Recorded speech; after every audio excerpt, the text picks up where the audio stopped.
If you're a leader or an aspiring leader in the business of lifelong learning, you're in the right place. I'm Celisa Steele. And I'm Jeff Cobb, and this is the Leading Learning Podcast.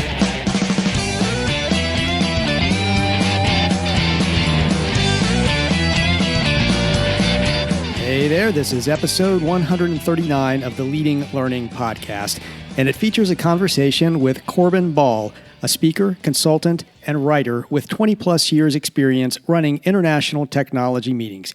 He helps clients worldwide use technology to save time and improve productivity.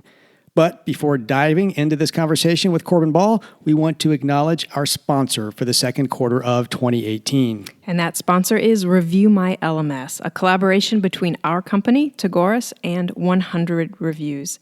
As the name suggests, Review My LMS is a site where users can share and access reviews of learning management systems. And the focus is specifically on systems that are a good fit for learning businesses, meaning organizations that market and sell lifelong learning. If you contribute a review, you get access to all existing and future reviews, and there are already more than 100 on the site. And if you don't have a review to contribute, there's a subscription option. For details, check out reviewmylms.com. For our resource for this episode, we're going to point you to the Tagoras Virtual Events Report, as virtual conferences are something Celisa and Corbin discuss. We're currently in the process of running a new survey and will be issuing a new edition of the report in the fall of 2018. But for now, you can access the previous report, which is chock full of data about how organizations are and aren't using virtual conferences. To get access, visit the show notes at leadinglearning.com/episode 139. Now, Celisa, give listeners a preview of what you and Corbin talked about. Well, as you already mentioned, Corbin and I talk about virtual conferences, and we get into their major benefits and limitations.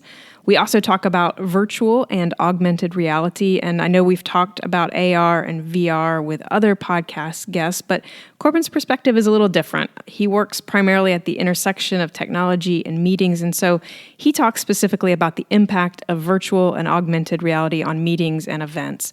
I'd say in general, his focus on meetings sort of flavors all of his comments and observations a little bit and makes his perspective a little different from, one more singularly focused on learning. And I think it can always be edifying to shift our viewpoint a little bit. Well, I've heard Corbin's name on a number of occasions because we do obviously bump up against the event world quite a bit with what we do. So I'm really looking forward to hearing what he has to say. Let's go ahead and roll this conversation with Corbin Ball.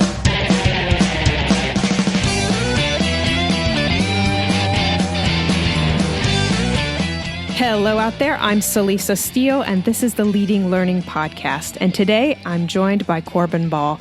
Corbin is a highly acclaimed international speaker, consultant, and writer, and he helps clients worldwide use technology to save time and improve productivity. He has more than 20 years experience running international technology meetings. His work has appeared in hundreds of national and international publications, and he's been recognized as one of the 25 most influential people in the meetings industry 5 times by Successful Meeting and Meeting News magazine. So Corbin, welcome to the Leading Learning Podcast. Thanks, Celisa. It's a pleasure to be with you. So to start us off, since my introduction was an abbreviated version of your many years of work, what else would you have listeners know about yourself and what you do?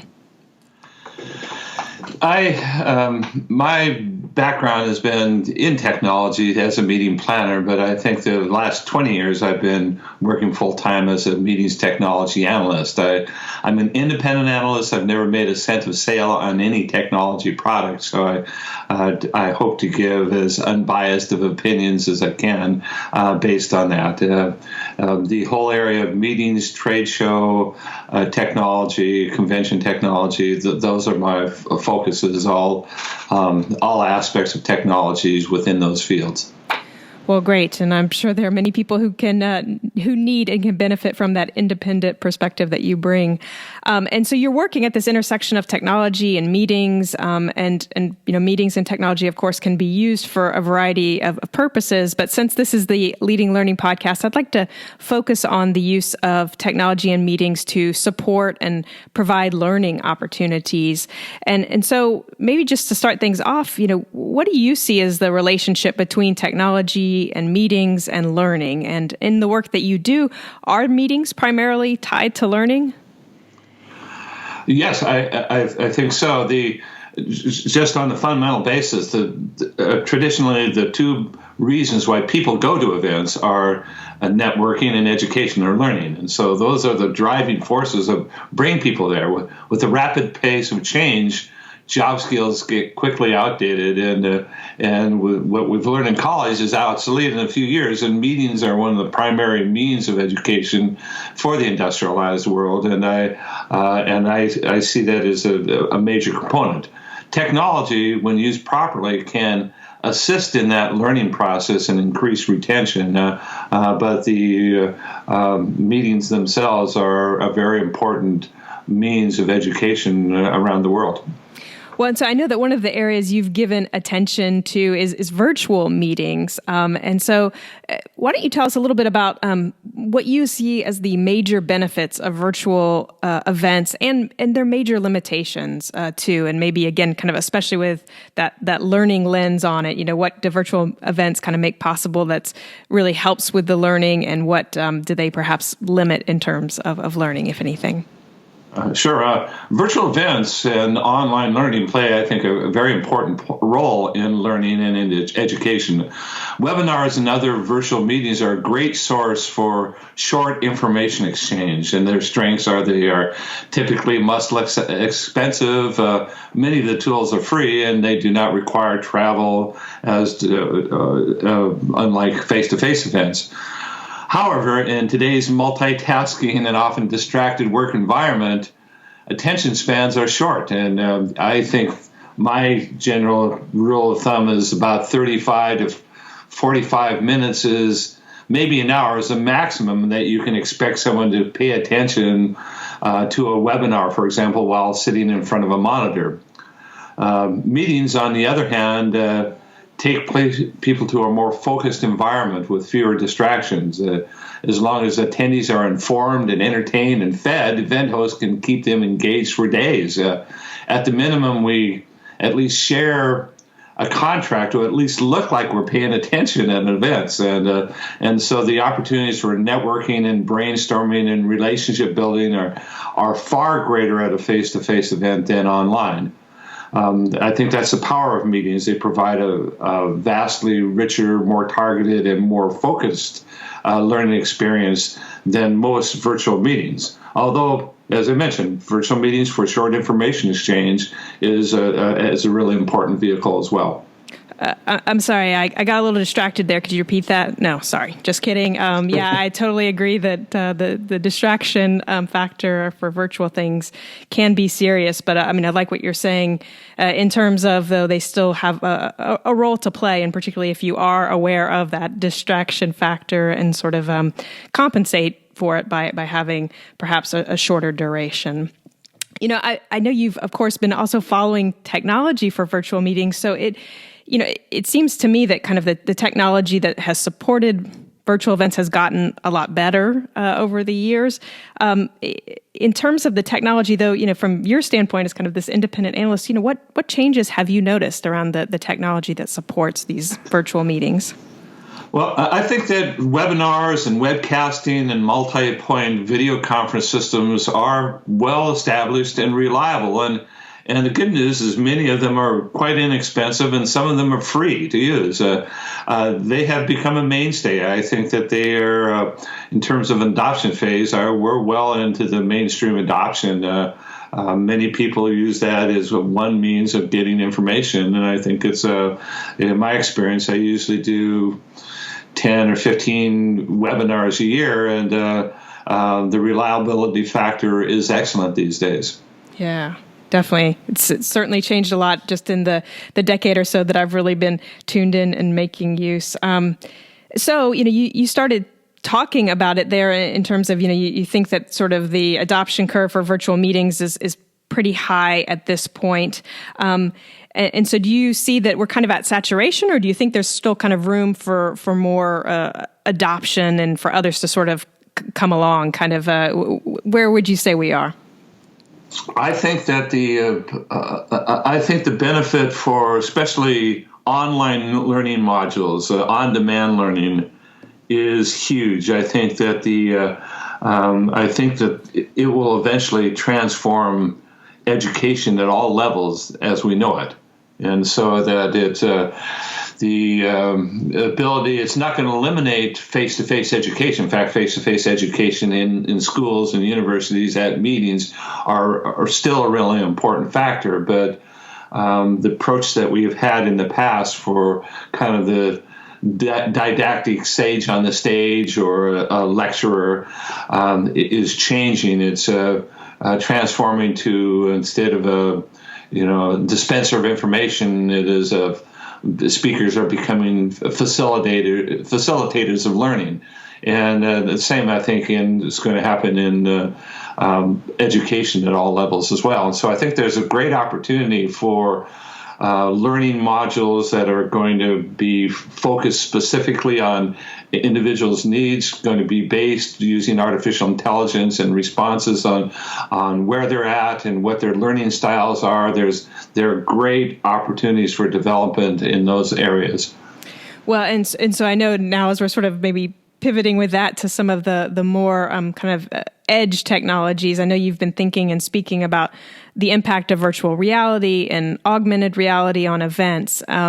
So what are your thoughts on the major benefits and limitations of VR and AR at this point? And again, to the extent that you can sort of bring the view of the impact on learning, that would be great as well. Sure. Let's handle them separately. VR is immersive multimedia is, I think, the closest thing that we have to the Star Trek holodeck, and it's going to get better all the time. It can present information in a completely new perspective, and it will likely have, I think, a significant impact on learning. However, we are still in the very early adoption phase. The major tech companies, Google and Microsoft and Facebook and Samsung and others, have invested billions. Each have invested billions on VR, on development, and we're starting to see the developments coming. However, with this early adoption stage, the quality needs to improve, the price needs to come down before we start seeing widespread adoption. It's currently quite a fragmented market. There are places that VR has been being used at events. The novelty is a strong attractor at trade show booths, and there are legitimate uses in design, for example, of exhibit booths or meeting room setups before you spend hundreds of thousands of dollars on a design and exhibit booth to be able to virtually walk through it. So there are ways that can be used. And another major challenge with VR will be content creation. It is an entirely new medium, and content creators are still trying to figure out what the best practices are. And so I think there's a lot of especially in VR, there's a long ways to go before we're there. Now, augmented reality, I think, will be different. Augmented reality offers a view of the real world. It's supplemented by computer-generated input of images or sound or GPS data. There's a lot of things that can be involved with that. And I think we're going to see explosive adoption and changes in the next few years. In the near term through mobile devices. The recent release of the iPhone 10, it has very strong augmented reality chops built in. Android is also advancing in space. And AR is going to be a common feature in everyday life, from pointing your phone at a menu to see in 3D image of food that you're going to order before you order it to see what it looks like, or virtually placing furniture in your room before purchasing it. And IKEA, you can do that now. And so there's a lot of opportunities there, but eventually with more non-intrusive looking glasses, for example, such as Intel's new Vault glasses, which projects a laser actually directly onto your retina, and they look like normal glasses. They become more widely used with heads-up displays. And Google Glass, for example, is augmented reality. It was a great idea, but it's just too geeky to be accepted. And so it's you're seeing these trends or through audio augmented reality. There are different ways that can do it. AR is also a new medium, and it's going to require development by of best practices by content creators. It's I think the fact that you can see the real world and others interacting with this provides greater opportunities for collaboration and for learning in a group environment. And VR, it's unlike VR, which currently isolates you from your surroundings. And eventually they will, with VR game playing and so forth, you're going to be bringing in other avatars essentially to interact with. But it's I think that augmented reality has more opportunities for group collaboration and learning. That's a very interesting perspective, that idea of sort of the group versus the individual. And it sounds like you think we're going to see more happening with AR in the near term than with VR. But it sounds like with both too, you see this idea of content creation and really figuring out how best to create the learning that's going to exist in these environments, and that's definitely rings true for me. It seems like it's going to be it's going to be a new skill for everyone to learn in terms of how to develop and deliver in that environment. So we've touched on virtual meetings, we've touched on AR and VR, and you even mentioned AI in one of your answers already, and maybe you want to mention it again here, but I'm just curious about kind of what other trends do you see impacting meetings and events and the learning that happens at those meetings and events? Sure. I think one of the most significant ones is in mobile technology in general. It's bringing a new level of engagement to event participants with mobile polling and surveys and second screen technology and networking technology and business matchmaking and social media, and the list goes on and on. They are all leading to a fuller, richer event experience. And I think that will continue to do so. Even technology laggards are carrying around smartphones now, and so it's a medium that people can use and are using increasingly at events.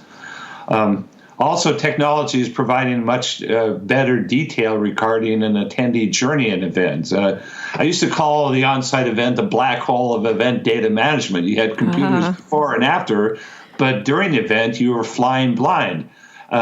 Now we have many ways to determine attendees through their actions and interactions with a mobile event app, or through beacon technology or social media analytics, or many ways that can be done. They give very granular detail about what their interests are in an event. And so and I think that we can use that to improve the event experience for that individual in a much more targeted way, to use it to improve events in general, and also to contact attendees for corporations, for customers, essentially in a much more targeted manner. So data analytics and all the myriad of data collection tools that are evolving in events have brought events front and center to an overall marketing campaign for corporations, and also really important for improving member satisfactions for associations. Yeah, well, that's a really interesting point, that idea that the event itself used to be this sort of the black hole, the desert where there wasn't the data, and now, thanks to mobile in particular, there's so much more data now. Do you find that a lot of organizations are aware of that data and making use of that data, or is that still sort of, now we have the data and now we need to figure out how we make use of it? It's getting better all the time. The newer cloud-based software systems are, at their heart, mobile-enabled and built to share information. So the newer technologies that are coming out there make that process a much simpler process than it has been in the past. And so that's one component that is helpful for that. And so and people are, I think it's up to the software companies to develop their analytics engines and make them accessible to other companies with that. And that's a process is becoming a lot easier than it has been in the past. Mm-hmm. Very interesting. So go ahead. Another technology that I think is happening for events, or how it's changing, is just that it's working to make the event experience much more friction-free. Advances in registration technology such as facial recognition and other means of lead exchange and so forth will shorten registration lines and in general make for a more individualized and customized experience for event participants. So there are many ways that technology is coming in to improve the business process for events. Well, that's great. And so I know that because you work with so many different organizations and you're helping different groups, optimize their use of technology at meetings. And so I'm thinking, since you have sort of this access to this broad sampling of data, are there typical missteps? And or do you have high-level advice for listeners who want to make sure they're doing what they should be doing in terms of technology and meetings? And yes, I realize that I've just thrown a couple of really big questions out there, but I would welcome your thoughts on both of those.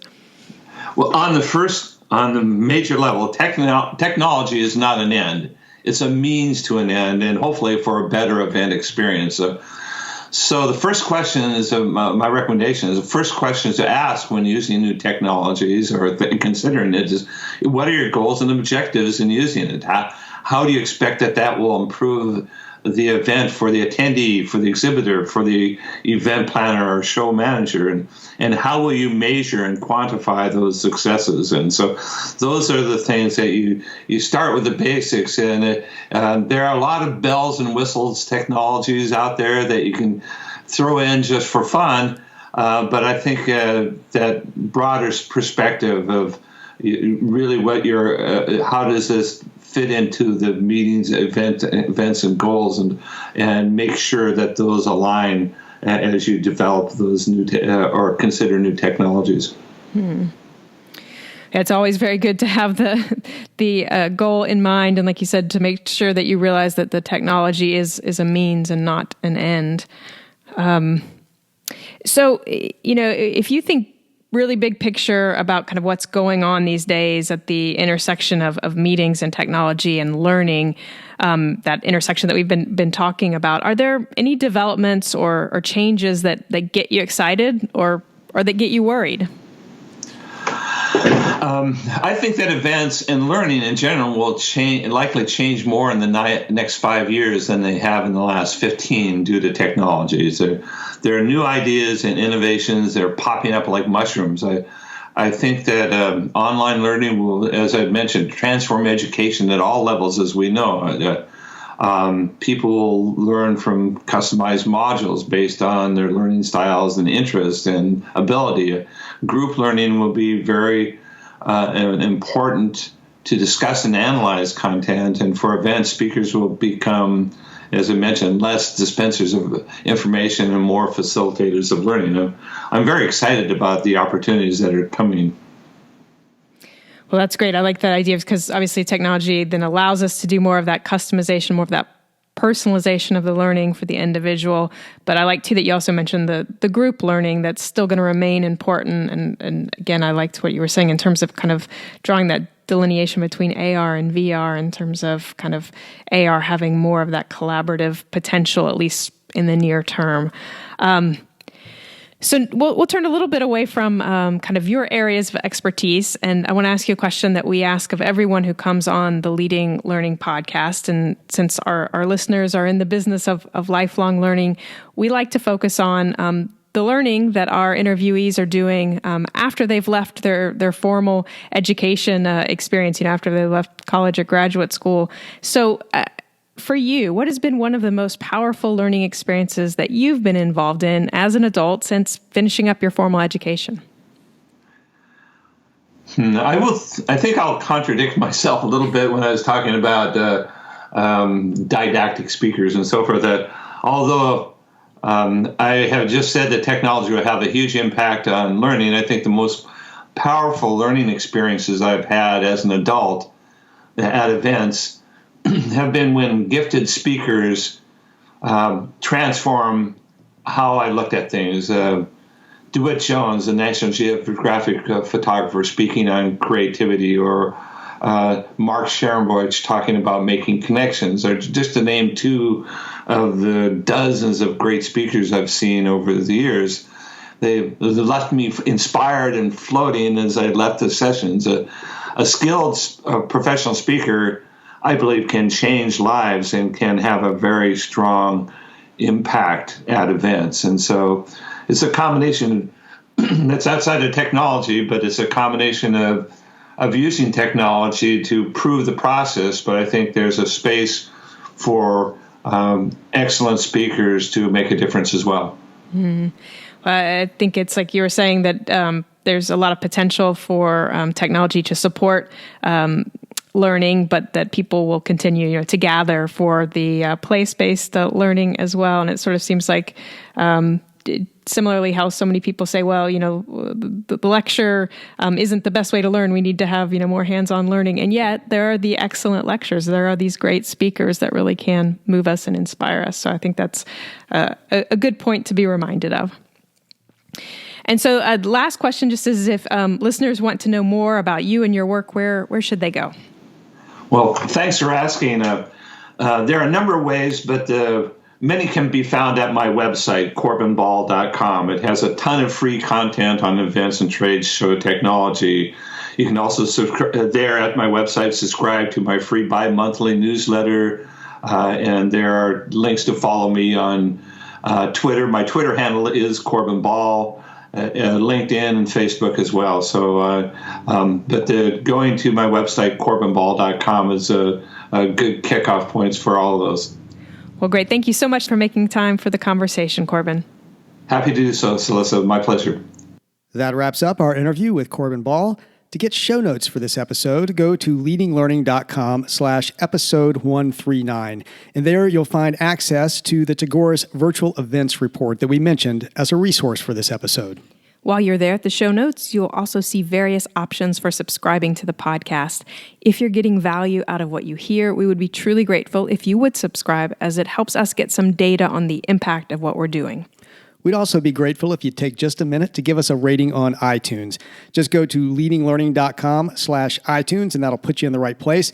Celisa and I personally appreciate your rating and reviews, but more importantly, those reviews and ratings really play an important role in helping the podcast to pop up when would-be listeners are searching for content on learning and leading. So consider leaving a rating and a review for the Leading Learning Podcast as, well, one of your kind acts of today.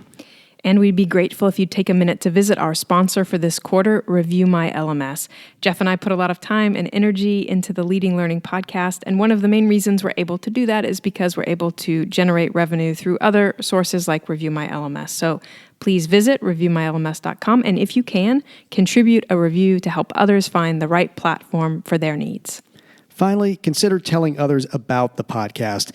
You can send a tweet. In fact, we challenge you to send a tweet simply by going to leadinglearning.com/share, and that'll pop up a tweet that you can send out just by clicking the button. Or if tweeting isn't your thing, just take that language, put it into another social network of your choice, or put it into your mouth and walk down the hall and tell somebody about the Leading Learning podcast. But whatever you do, please help to spread the good word. Thanks again, and see you next time on the Leading Learning Podcast.